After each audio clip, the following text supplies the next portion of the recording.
사랑합니다. 은혜 충만하세요. 예배에 성공합시다. 두 손을 꽉 잡고 주님이 시원케 하실 것입니다. 무더운 날씨를 보내고 있지만 시원케 하시는 주님의 은혜, 성령의 역사가 우리와 함께 할 줄로 믿습니다. 자, 우리가 팔복을 지금 배우고 있는데요, 이제 오늘 중요한 두 번째 복에 대한 내용인데, 마음이 상하고 힘들고 어려운 이들을 우리 주님은 위로하시고 마음의 자유함과 영혼의 기쁨과 소망을 채우시는 줄로 믿습니다. 찬양하며 고백합니다.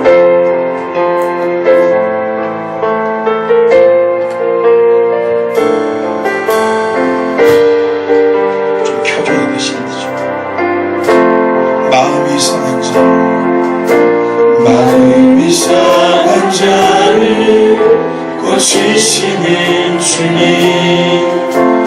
하늘의 아버지 날 주관하소서. 주의 길로 인도하사 자유케 하소서. 새 일을 행하사 분께 하소서. 그의 주이고 목이 마르니 성령의 기름 부으소서. 그의 주이고 목이 마르니 내 잔을 채워 주소서. 성령으로 채우사, 성령으로 채우사 주보게 하소서. 주의 임재 속에 그대 알게 하소서.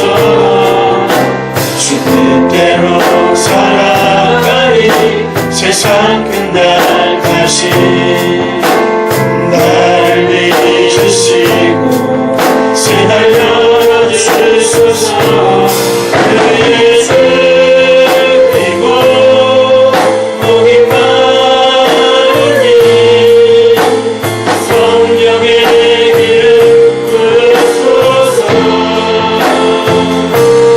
그의 주이고 목이 마르니 내 잔을 채워. 그의 주이고 목이 마르니 그의 주이고 목이 마르니 평강의 기름 부으소서. 그의 주이고 목이 마르니 내 잔을 채워 주소서.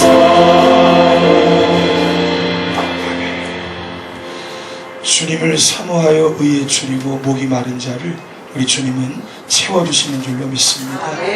여러분의 영의 목이 마르기를 바랍니다.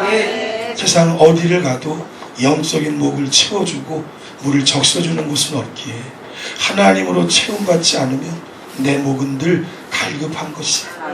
여러분, 그것은 이 세상의 그 어떤 것으로도 해결함 받지 못해.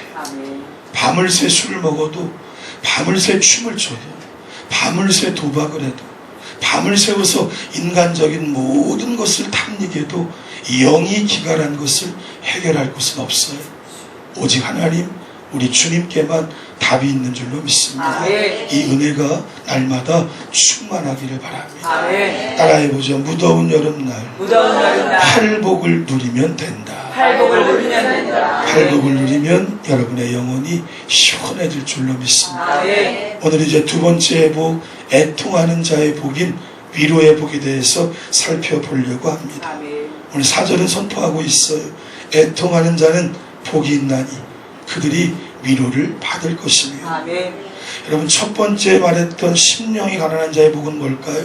그것은 바로 죄를 시인하고 죄를 자각하고 내가 죄인임을 아는 자가 복이 있다는 것이.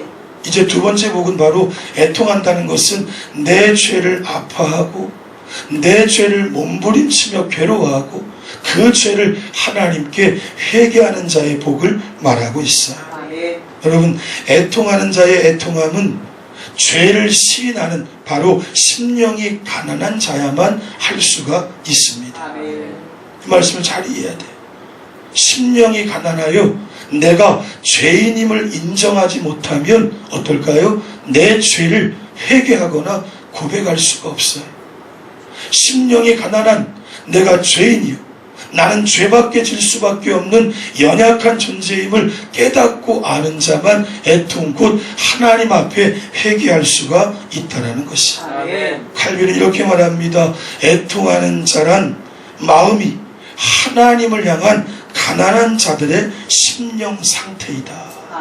하나님을 향해서 이 몸뚱아리 가지고 죄를 지을 수밖에 없기 때문에 늘 내가 죄인임을 인정하고 시인하다 보니까 그 하나님 바라보며 울부짖으며 애통할 수밖에 없게 된다는 것이. 따라해보죠. 내가 죄인임을 인정하지 않으면 애통할 수가 없다. 자, 이런 면에서 볼 때 팔복은요, 서두에 개론 시간에 얘기했던 것처럼 각각의 교훈을 주고 있지만 모든 것은 단계를 밟아서 올라갑니다. 첫 번째 곡부터 8번째 곡까지 단계를 실천해야만 필연적으로 하나님의 복을 받아 누릴 수가 있어요. 마치 그런 것이에요. 죄를 아파하지도 않고 내가 죄인도 아닌데 마음이 청결하려고 합니다. 화평케 하려고 합니다. 언어도단이라는 있을 수가 없다는 것이. 그래서 이 팔복을 한 단계부터 하나하나 적극적으로 실천해 갈 때 마지막 단계의 복까지 우리 안에 임하게 될 것입니다. 다시 한번 기억하세요. 심령이 가난한 것이 자기의 죄를 자랑하는 것이라면 애통하는 자의 애통함은 뭘까요? 하나님을 향한 속죄의 간구를 말합니다. 곧 나의 죄사함을 하나님께 간절히 요청하는 것이. 이런 의미로 볼 때, 자 보세요. 우리 함께 천천히 읽어봅시다. 참된 회개란 자기 자신이 죄를 뉘우침으로 죄를 회하는 것이 아니라 죄를 인정하고 심령이 가난해져서 하나님께 죄를 해결해 달라는 애통함의 응답을 받는 것입니다. 아멘. 말은 좀 길지만 중요합니다. 내가 애통한 이유는 매일매일 공기를 마시듯이 범죄할 수밖에 없음을 인정하고 내 죄 때문에 애통해하는 것이. 그때 그 애통함의 문제를 해결하실 분은 우리가 믿는 하나님밖에 없다는 것이. 아멘. 애통하는 자란 하나님의 말씀대로 살지 못했던 모든 죄 용서해달라, 하나님의 말씀대로 살 수 있게 해달라고 끊임없이 회개하는 성도를 의미해요. 여러분, 세상 사람들은 죄를 애통해하지 않아요. 단지 후회할 뿐입니다. 죄 자체 때문에 애통해하는 것이 아니라 죄의 결과로 주어지는 불이익 때문에 후회할 뿐이에요. 뭐 후회할까요? 죄를 들켰기 때문에 후회하는. 우리는 죄를 누군가에게 들키지 않아도 하나님이 이미 모든 것을 알고 계시기 때문에 이 죄가 들어오면 어떨까요? 하나님과 내 사이가 이 죄 때문에 완전히 단절되기 때문에 이 죄를 아파하고 힘들어 하는 것이. 따라해보죠. 성도들의 죄가 하나님과 우리 사이를 갈라놓기 때문에 끊임없이 애통해하고 괴로워한다. 여러분, 진정한 회개는 뭘까요? 근본적인 단절이 여기에서 오기 때문에 하나님과 함께하기 위해서라도 내 죄를 아파하고 주님께 다 짓고 하는 것이. 이런 의미로 볼 때 유진 피터슨의 번역이 정확합니다. 이 팔복을 소개하는 마태복음 5장 4절을 메시지 성경이 이렇게 선포하는데, 잘 보세요. 가장 소중한 것을 잃었다고 느끼는 너희는 복이 있다. 그때야 너희는 가장 소중한 분의 품에 안길 수 있다.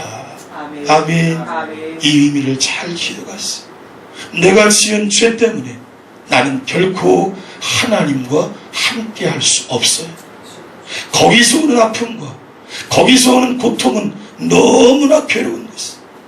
죄 때문에 하나님과 함께 할 수 없는 것이 요즘 비토스 뭐라는 것이에요? 내 소중한 것을 잃어버린 것이란 말이에요. 그런데 바로 그것을 깨닫고 주님 앞에 애통하며 회개할 때 그때야 너희는 가장 소중한 분의 품에 안길 수 있다.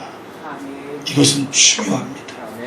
여러분이요, 여러분의 믿음의 생활 속에, 생각 속에, 마음 속에 하나님 내가 믿지, 하나님 날 사랑하시지, 하나님 나를 용서해 주시지 라고 생각하는 것과 내가 지금 하나님의 품에 안겨 인생길을 걷고 있는 것은 다른 것이에요.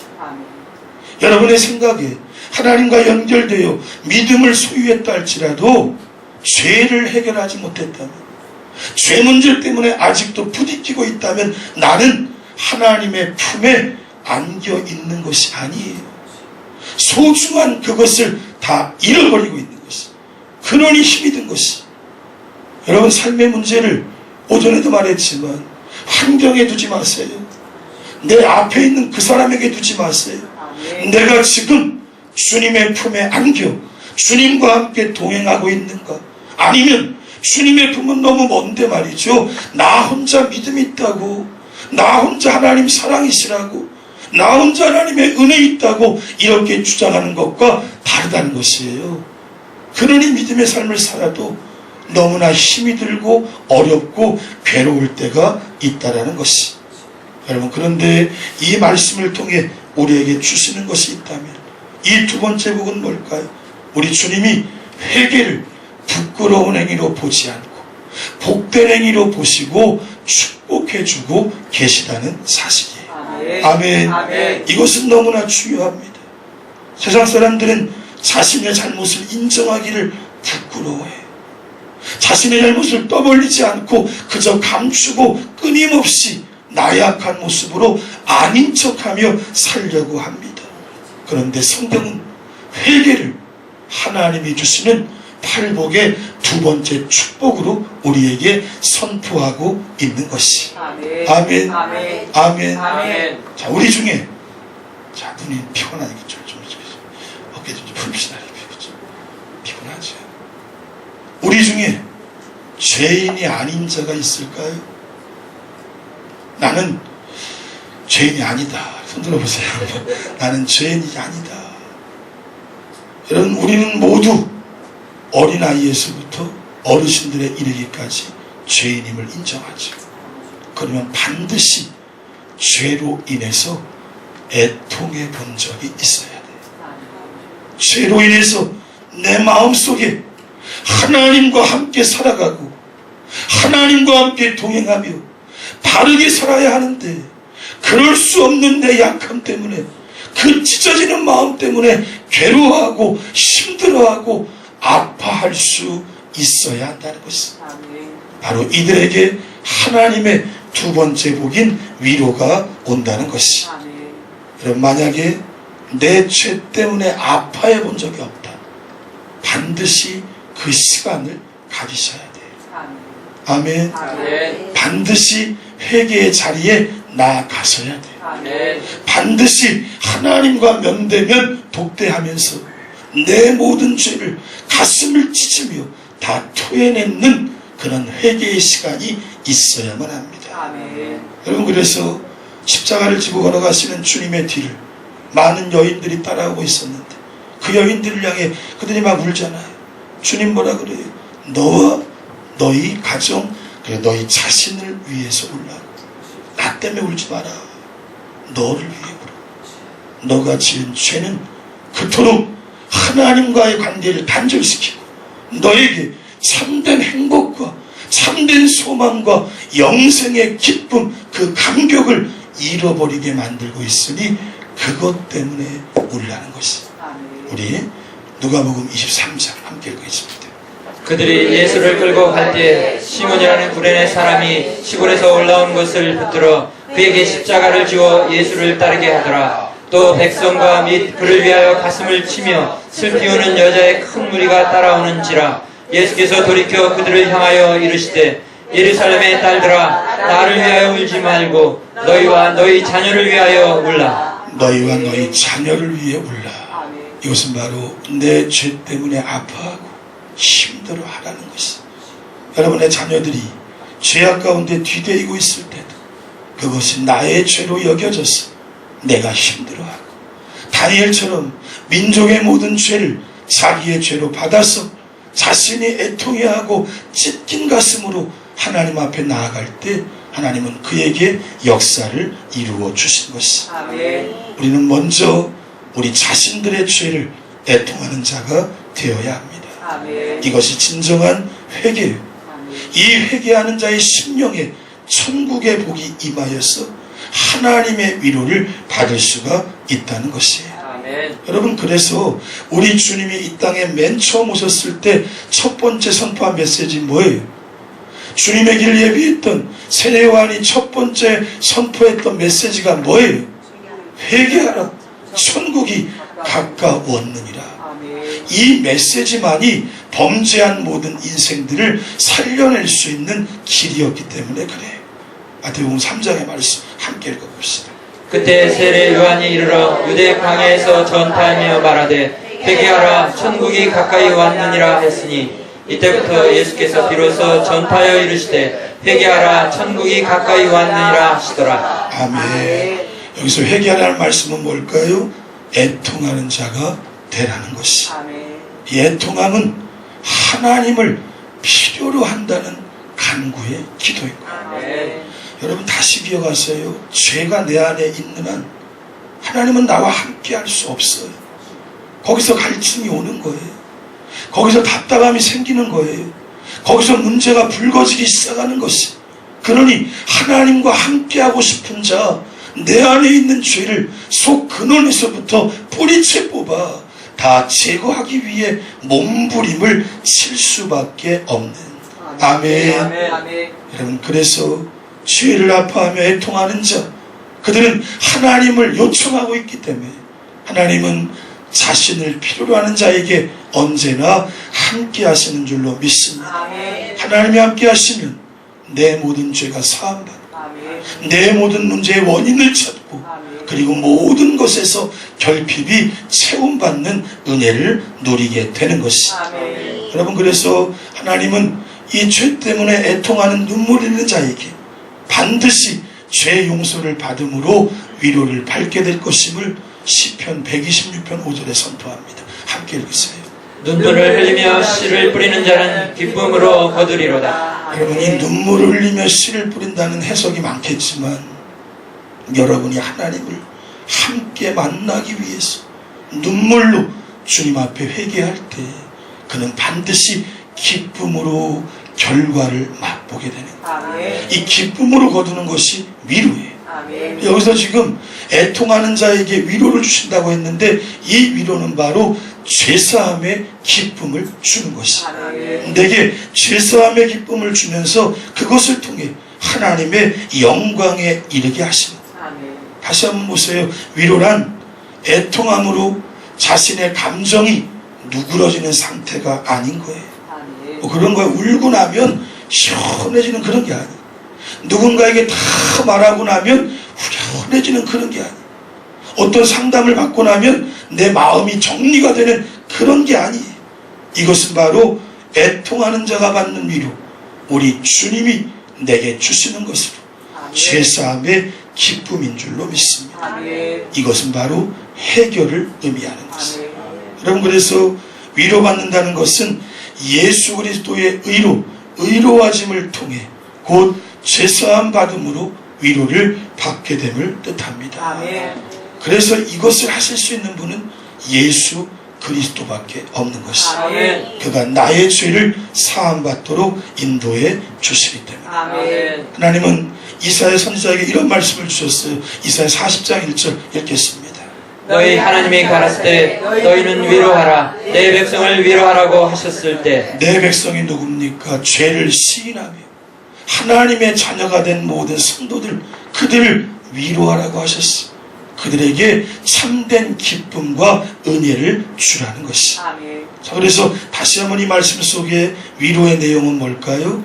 약속된 메시아의 속죄 은총으로 위로하는 말씀이에요. 먹먹합니다 지금. 물고기 뜨고. 여러분, 사복음서에서 예수님이 기적을 이루실 때 눈먼 자, 병든 자, 문둥병자, 여러분 중풍병자, 모든 이들에게 주님 뭐부터 하셔요? 그들의 원하는 건 뭐예요? 낫고 싶은 거였어요. 회복되고 싶은 거였어요. 배고픈 배 채우고 싶은 것이었어요. 주님 그러나 뭐라 그래요? 내 죄가 사함을 받았느니라. 아멘. 거기에 근본적인 해결이 있다는 것이죠. 아멘. 여러분이 뭔가 슬프고 힘들다고 세상 것 기쁜 것으로 다 채워도 근본이 해결되지 못하면 내일 모레 또 슬프고 힘들 거예요. 아무리 대단한 거 먹어도 먹고 일어나면 화장실 갔다 와서 또 먹어야 되는 것처럼. 그런데 예수 그리스도의 위로의 메시지, 죄사함의 은총을 누리면 따라해보죠. 영원히 시원하고 영원히 자유하고 영원히 기뻐할 수 있다. 영원히 기뻐할 수 있다. 아멘. 성경 66권은 메시아 예수 그리스도의 사역을 위로하는 자의 사역으로 규정하며 우리에게 선포해 주고 있어. 아멘. 이사야 49장 우리 함께 읽겠습니다. 하늘이여 노래하라. 땅이여 기뻐하라. 산들이여 즐거이 노래하라. 여호와가 그 백성을 위로하였은즉 그 고난당한 자를 긍휼히 여길 것임이니라. 여호와가 그 백성을 위로하였은즉 죄사함의 기쁨이에요. 모든 근본적인 죄 문제를 해결하시는 여호와 하나님. 아멘. 그 다음 말씀 보세요. 52장 9절 읽겠습니다. 3절부터 시작. 대저 나 여호와가 시온을 위로하되 그 모든 황폐한 곳을 위로하여 그 광야로 에덴 같고 그 사막으로 여호와의 동산 같게 하였나니 그 가운데 기뻐함과 즐거움과 감사함과 참화하는 소리가 있으리라. 아멘. 여호와가 누구를 위로합니까? 시온을 위로하되. 아멘. 시온은 뭐예요? 구약시대의 성전을 상징합니다. 성도들, 교회 안에 있는 모든 이들, 우리 하나님께서 위로하기를 원하셔요. 아멘. 예배는 사실 죄사함의 기쁨을 누리는 자리예요. 아멘. 죄사함의 선포를 내가 듣는 자리예요. 아멘. 죄사함만이 내 모든 근본적인 문제를 해결해 주시기 때문에. 아멘. 그 다음 말씀 보세요. 함께 읽겠습니다. 너 예루살렘의 황폐한 곳들아 기쁜 소리를 발하여 함께 노래할지어다. 이는 여호와께서 그 백성을 위로하셨고 예루살렘을 구속하였습니다. 아멘. 그 백성을 위로하고 예루살렘을 구속하셨다. 아멘. 오늘 우리 믿는 성도들을 모든 죄 용서하시고 아멘. 구원의 은혜 누릴 수 있도록 역사해 주신 줄로 믿습니다. 아멘. 지난주 살펴봤던 메시아 사역이라고 할 수 있는 이사야 61장에 이제 2절 말씀은 이런 선포를 줍니다. 함께 읽으세요. 여호와의 은혜의 해와 우리 하나님의 신원의 날을 전파하여 모든 슬픈 자를 위로하되. 아멘. 모든 슬픈 자가 애통하는 자입니다. 아멘. 애통하는 자에게 예수 그리스도를 통한 속죄의 위로가 약속되어 있다는 것이죠. 아멘. 아멘. 아멘. 여러분, 다 해결이 돼도 여러분 안에 근본적인 하나님과 나를 가로막는 죄가 해결되지 않으면 기쁨은 순간적으로 끝납니다. 인생도 순간적으로 끝이 나요. 그런데 그 기쁨의 근원인 죄사함의 은총을 누릴 때 내 기쁨, 내 삶은 영원한 것이 되는 줄로 믿습니다. 아멘. 아멘. 아멘. 말씀의 결론입니다. 1907년 평양 대부흥운동이 있기 전에 우리 감리교회 하디 선교사를 통해서 1903년에 부흥이 이루어졌습니다. 근데 이게 처음 출발한 게 하디 선교사가 자기의 죄를 공식적으로 회개하면서부터 시작이 되었어요. 그런데 예전에도 회개에 대한 설교를 했는데 이 회개가 말로 회개하는 것으로만 끝났는데 이제 하디 선교사가 회개를 선포하고 자기 죄를 직고함과 동시에 삶의 완전한 변화를 이루었대요. 하디가 얼마나 성격이 냉정하고 괴팍한지 이 조선인들 가운데는 몸이 아파도 내가 그 하디 선교사가 싫어서 그 사람한테는 치료받지 않겠다고 했다는 거예요. 그런데 그가 죄를 고백하고 회개하면서 그의 삶이 완전히 바뀌자 그 시기에 역사책에 보면 말이지 이 선교사의 기록에 보면 하디 선교사의 손만 만져도 병자들이 낫대. 아멘. 자기 모든 죄를 회개하고 자기의 삶을 완전히 인격과 함께 바꾸었더니 그를 통해 하나님의 기적이 일어나는. 아멘. 아멘. 자, 진정한 회개에 대한 정의입니다. 보세요. 첫째는 잘 보세요. 자신이 지옥에 갈 죄인임을 깨닫고 고백하는 것이 죄예요. 회개입니다. 여러분이 회개를 우습게 여기면 안 돼요. 요즘 덥다고 숨 턱턱 막힌다고요. 지옥 가면 1억 배는 더 더워요. 감당이 안 될 정도로. 그런데 정말 내가 지은 죄라 나로 하여금 지옥 가게 할 것임을 깨닫고 슬피 고통스럽게 회개해야 한다는 것이. 아멘. 두 번째는 진정으로 회개했으면 모든 죄에서 정말로 깨끗이 되었음을 믿으라는 것이. 아멘. 믿어야 돼. 아멘. 나는 거룩하고 깨끗한 존재임. 아멘. 마지막 세 번째는요, 이제는 모든 죄에서 승리하며 살아가야 합니다. 아멘. 따라해보죠. 회개는 회개는 여기까지 가야 한다. 여기까지 가야 한다. 아멘. 그러나 우리는 또 무너집니다. 또 죄를 짓니다. 또 자빠집니다. 그때 또다시 이 말씀을 기억하며 아멘. 십자가 보혈 앞에 모든 죄를 쏟아내고 주님 앞에 무릎 꿇어 마음을 찢는 회개, 이 애통함이 있을 때 하나님은 우리를 위로해 주시는 줄로 믿습니다. 아멘. 다시 한번 기억하세요. 여러분이 회개를 통해 용서함 받은 기쁨이 있어야 돼요. 아멘. 매일매일 있어야 돼요. 아멘. 그렇지 않으면 영은 무뎌져서 내가 하는 예배, 헌신, 삶이 무료해질 수가 있어요. 혹시 거기까지 이르신 분이 있다면 오늘 사실은 회개하려고 했는데 다들 좀 피곤해가지고 회개합시다. 아멘. 찬양 부르고 여러분의 죄를 애통해하며 아멘. 회개하는 시간을 한번 갖겠습니다. 우리 찬송가 279장 함께 부르면서 우리 죄를 애통해하면서 회개하는 시간을 가집시다.